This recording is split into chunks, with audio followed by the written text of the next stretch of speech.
Welcome to UA Live. Today we will tune in on an author visit, recent updates with TikTok, the development of a tiny village for the less fortunate, and see what concerts are coming up for summer.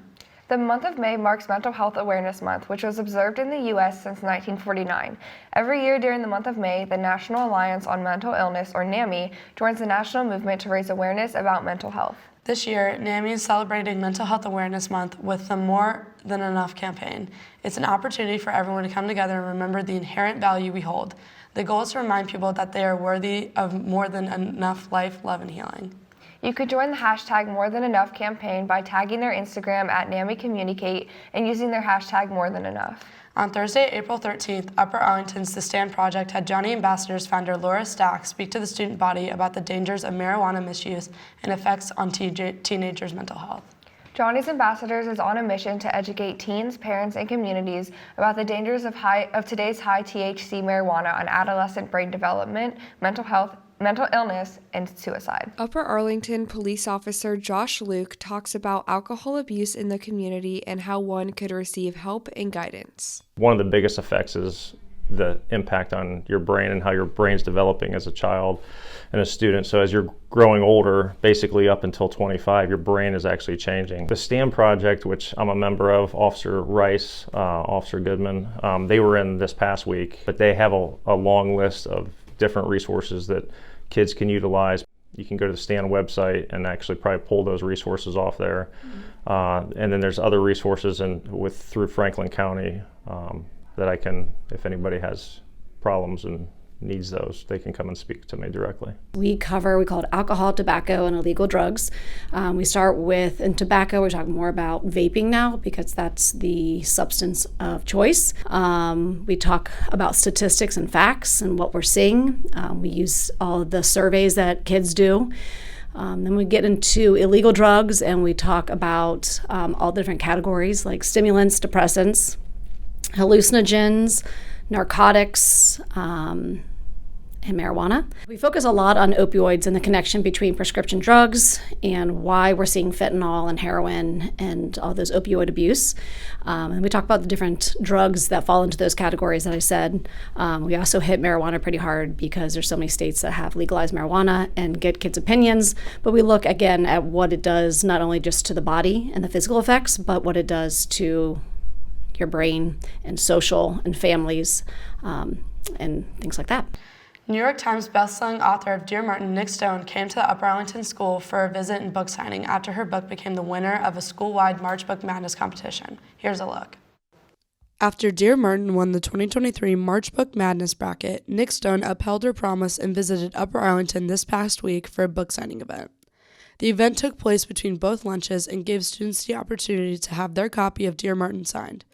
I talked to media specialist Judy Deal about this event.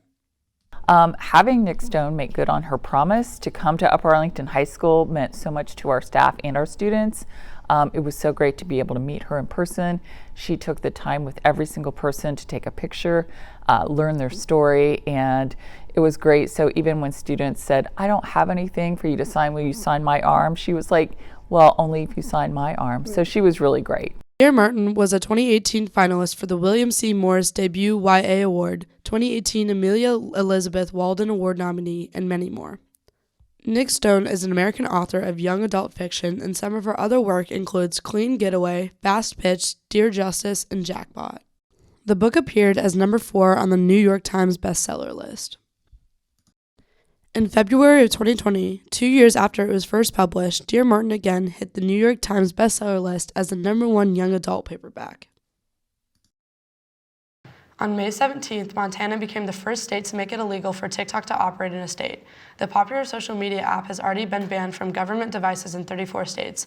Other states, such as Utah, have passed laws addressing access for minors.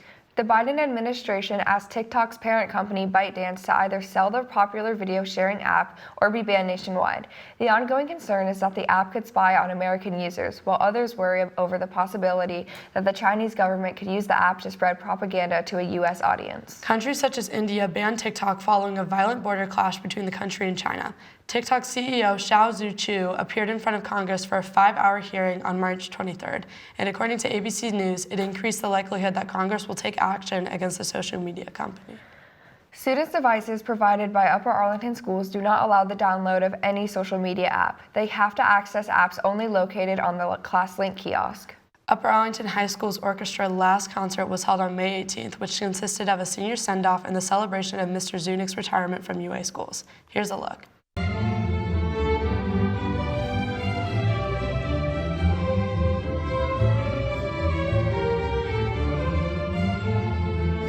On Thursday, May 18th, the Upper Arlington High School Orchestra hosted their annual spring concert. This concert featured music from the likes of Star Wars, La La Land, and Beauty and the Beast. This concert also marks the final performance for the seniors, and they play a song together to honor their time in the program.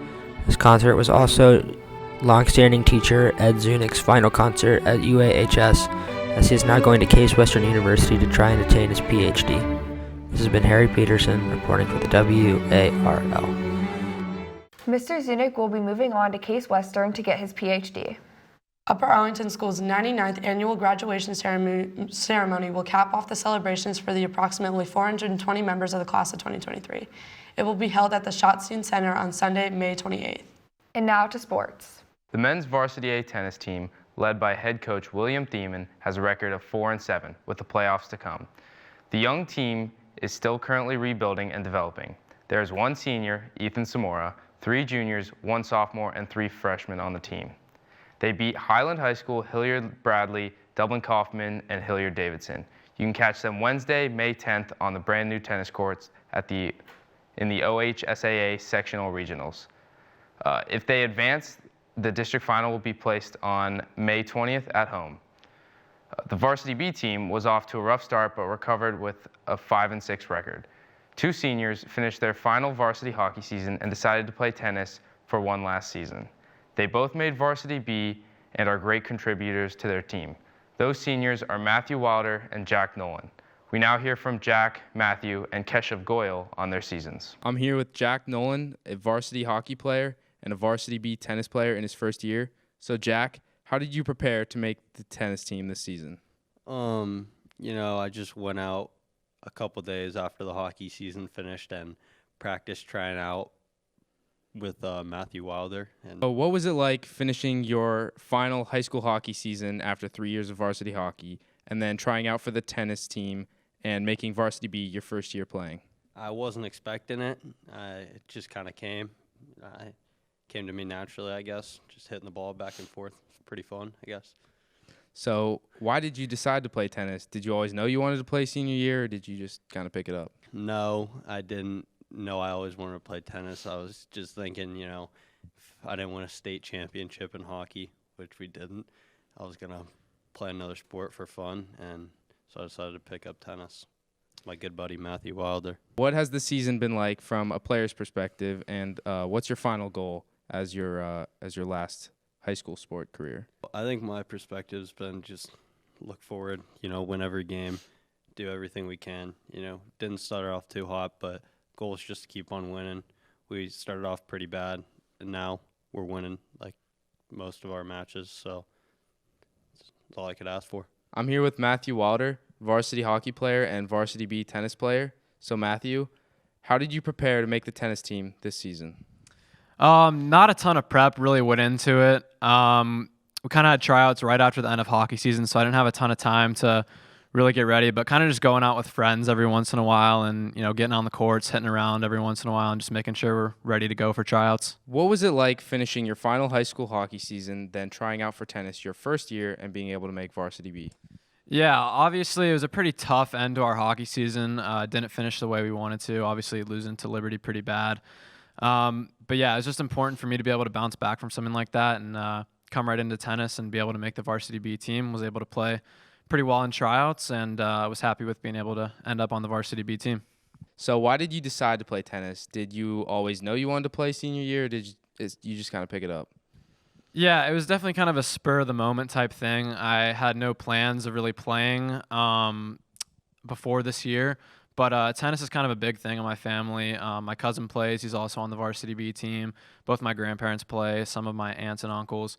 So it's always kind of been a big thing in my family, and just being able to have my cousin on the team. He was on the team last year. He sort of let me know what to expect going into it. and overall made it an easier transition for me. So, what has the season been like from a player's perspective, and what's your final goal for your final high school season? It's definitely been a lot of fun for me. Everything's been a new experience for me. Obviously, haven't played tennis ever before. At the start of the year, things weren't going super well for us. We were playing players that were a lot more experienced and better than us. So at one point, our goal was kind of just to win one match, and we've surpassed that by a lot so far. We've started winning. At this point, we have 4 wins with still a couple more matches left in the season. So just the main goal this season has really been to have fun with my teammates, and I think we've done that so far and get a couple wins while we're at it, and we've also done that, so it's been good. Hi, I'm Finn Callahan, and I got Keshav Goyle here, a freshman on varsity. And for the first question of the interview, what's it like being a freshman on varsity and going from 8th grade competition to varsity? So it's definitely a lot harder because the older players play a lot more aggressive and they can hit a lot harder as well, compared to like if I were to play like a middle school player in 8th grade, they would just like not be as aggressive, I guess. And yeah, they're just like they play a lot better. What's unique about this season and how does it compare to your middle school seasons? This season we're playing like tournaments like every other week or so, and in the middle school season we would just play like matches or so, but this season we also have like a lot more matches. Like it varies from like 4 to 5 like matches or so a week. So yeah. And how much do you practice outside of school tennis? I only play once a week outside of school because we usually play like 5 times a week for school. If not, like 4 matches and then like 1 practice, or like 3 matches, and then we practice for the other 2 days. So basically just playing like 6 days a week in total. What will you do this off season to prepare for the next seasons? I'll just be playing a lot more, and then I'll play a couple of tournaments, and then yeah, just be like preparing by like also hitting with like older and more experienced players. And how's it playing with upperclassmen? It's fun because on my team I get to know them really well, and they're good and they can teach me things, like since they have a lot more experience since they've been playing on the high school team for a while. So thank you. Thank you. The Upper Arlington lacrosse team are 14-2, taking a win over Bradley 6-5. May 2nd, the Bears took a loss against Brother Rice 9-12 on May 6th at Michigan University. The Bears take on New Canaan May 13th, and then they head into the tournament. Every year, if they make it onto the semifinals, they all shave their heads for fun. The Bears lacrosse program is all about family. The 31 and 32 on the logo represents 2 former Arlington lacrosse captains, Ned Smith and Kyle Vesper, who were taken away by brain cancer. Family means a lot to them, and all 38 guys on the team having each other's backs and playing together as a team. The team chemistry this year has been very high because they have a lot of team bonding things like going to IMG and team dinners. The Bears' hardest challenge this year is going back-to-back state championships because they have a bigger target on their back than they did last year.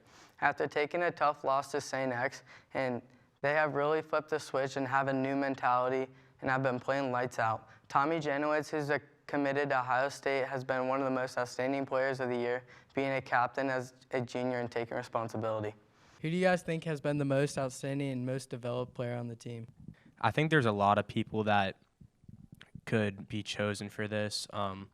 I would personally say Tommy Janowitz, being an OSU commit as a junior and being a captain for us this year as a junior. I think that takes a really big responsibility on him.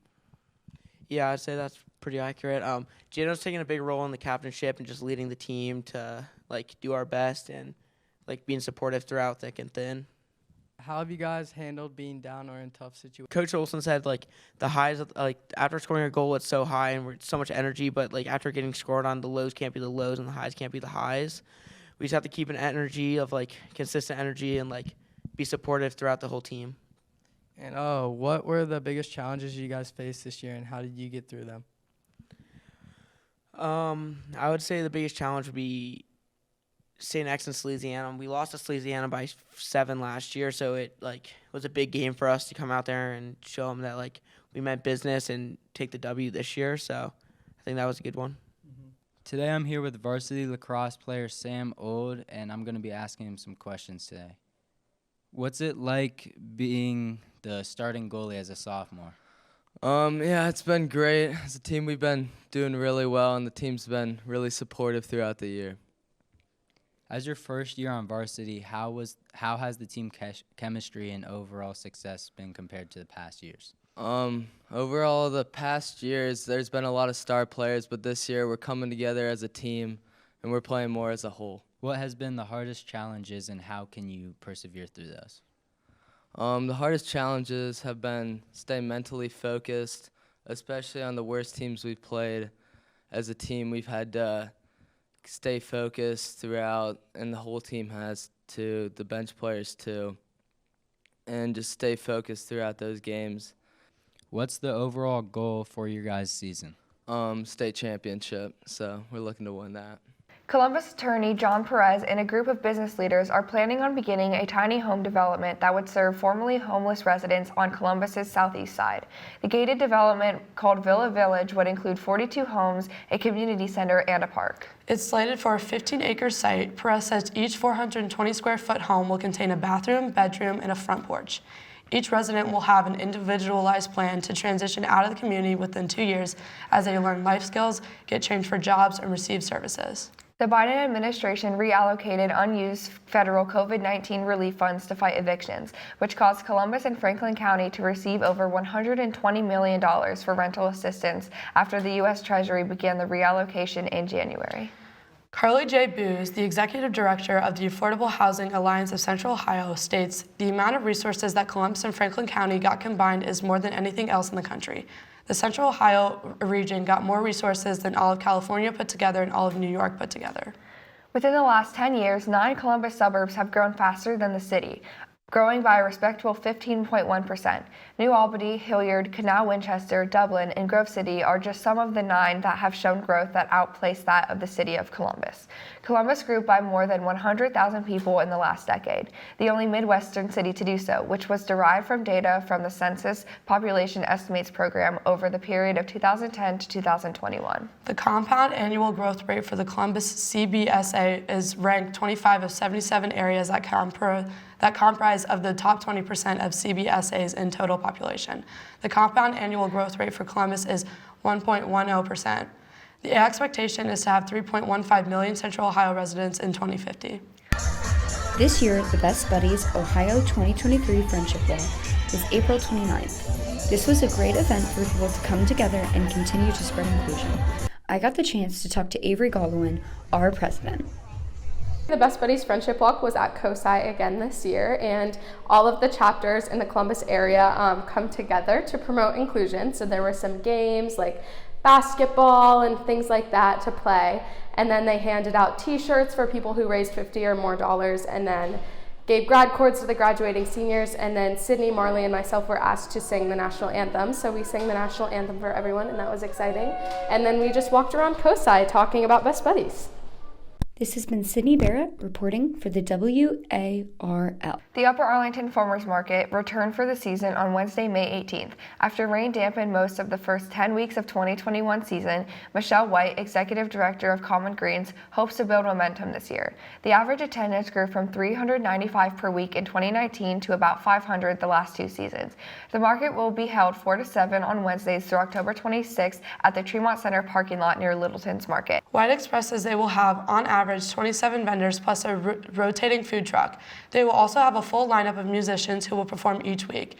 Information about vendor and performance lineups will be posted each week at commongreenohio.org/UA Upper Arlington Farmers Market. Another way Upper Arlington is bringing the community together is working to build a brand new community center for Upper Arlington residents. Patrick reports. On Monday, April 27th, the city of Upper Arlington officially broke ground for the city's first community center. A ceremony took place at the construction site where patrons gathered to celebrate the start of a 2-year project. I asked 2 members of City Council, Brennan King and Brian Close about the overall process that went into making the community center possible. Nothing until 2018 seemed possible or successful. So we started our process. We put together a task force. Well, before that, we had a survey that went out to the community and then asked the question, what are some of the things in the parks that you guys are looking for? And one big question that we had in there was indoor recreation. And the responses were... In 2021, the construction of the community center was put on the UA City ballot, and over 80% of the city's population voted in favor of the construction. They're going to start. They're going to start in earnest this week. Sometimes groundbreakings aren't real groundbreakings, but this one was. They're going to start, and we're expecting that the building will be done in about 2 years. The 150,000 square foot complex will scale 5 stories in height, and it will include 3 gymnasiums, an indoor track, an indoor swimming pool, and an esports gaming arena. It's not just for athletics, basketball, swimming, all that's going to be available, fitness, but there's other spaces too, from gaming rooms and everything else, to just bring all the community together, bring all the kids together, parents together, everybody in one room. True community gatherings. This has been Patrick Ray reporting for the WARL. And now to a studio interview with Upper Arlington's City Manager Steve Stoney, who talks more about the community center and other community updates. The groundbreaking community center that's been in the works for 43 years took place on April 17th. With the building of the new community center, what should we look forward to the most?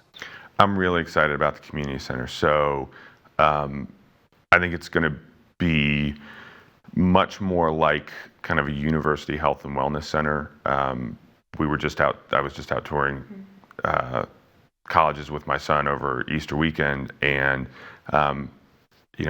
we were out in Boulder and saw the community or the fitness center in Boulder, and it's going to feel a lot like that. We're going to have basketball gyms. We're going to have we won't have mountains, but we will have basketball gyms that'll be at 5 floors up with a lot of glass.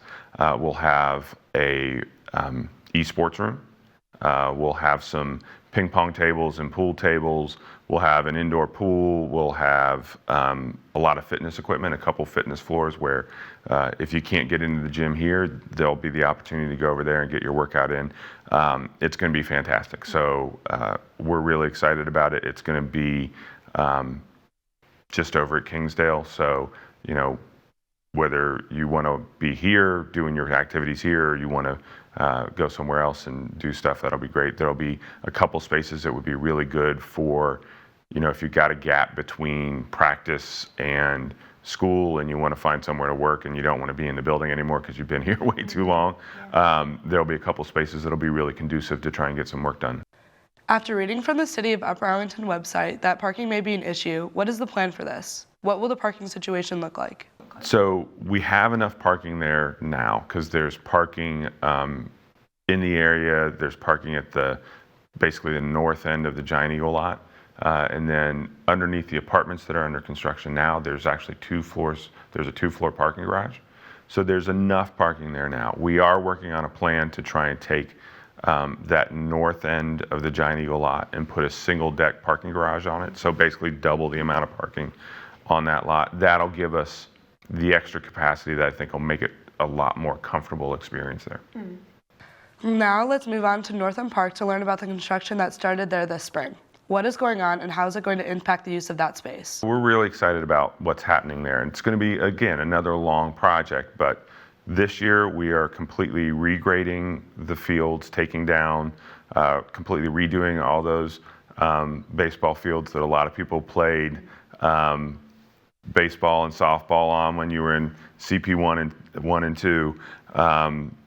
And the fields just need to be redone. They were compacted. For football, the fields were really hard. So we tore all the grass out on the west side. This year we put in new drainage, put in sprinklers. That's going to happen for this year. Next year we're going to redo the tennis courts in the building in the middle. The following year we're going to do the east fields over by St. Agatha and do the same thing we're doing the west fields this year. So 3 years from now it'll be a brand new park, but in the meantime we've got a lot of moving of dirt and putting in of pipes and stuff like that.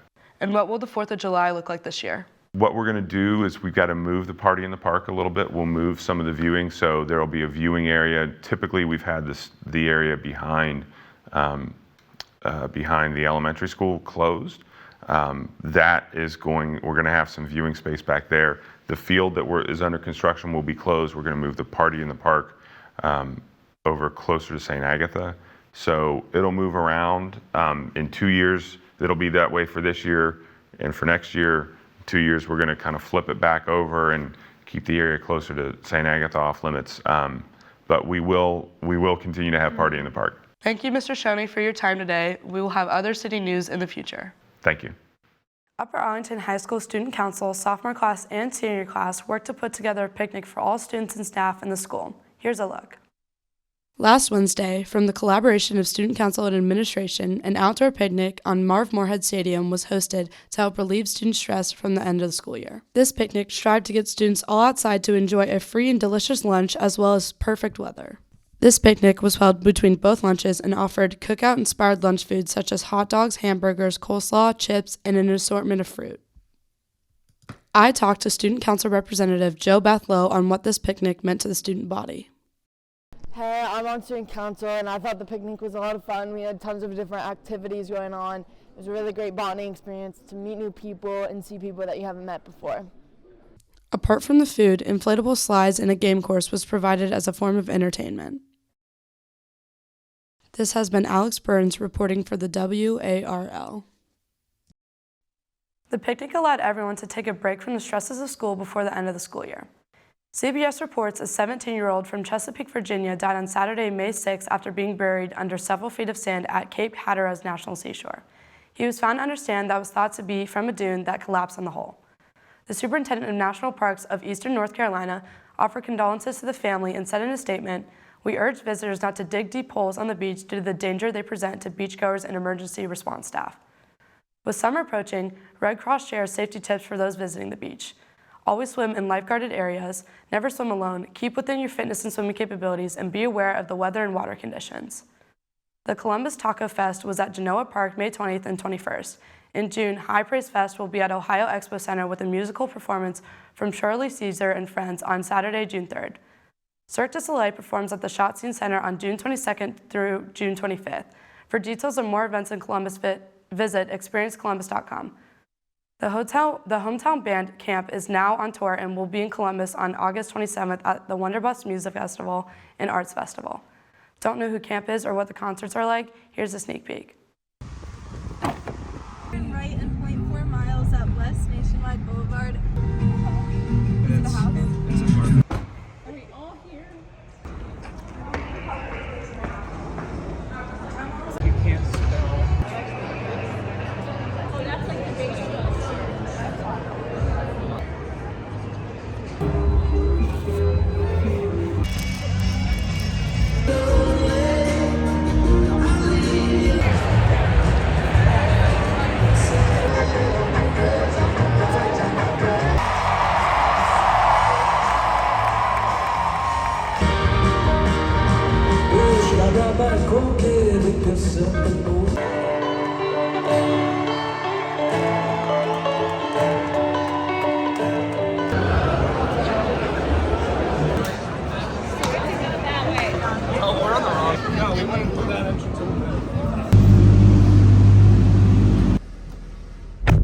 You can purchase camp tickets at Ticketmaster.com. Another popular artist is The Weeknd. According to Guinness Book of World Records, The Weeknd is the most popular artist across the globe. As of March 20th, The Weeknd has 111.4 million monthly listeners. Another world record placed in 2023 was the world's largest sticker ball. It started as a small batch of balled-up stickers and slowly grew to 231.6 pounds with a circumference of 8.8 feet. And the American Mural Project holds the record of largest indoor collaborative mural measuring 120 feet long and 5 stories high, according to World Record Academy. It took 2 decades to create with the help of kids, donors, teachers, and professional tradespeople. Tune in on our YouTube channel to look back on Upper Arlington High School news. That is it for the school year. Enjoy the summer.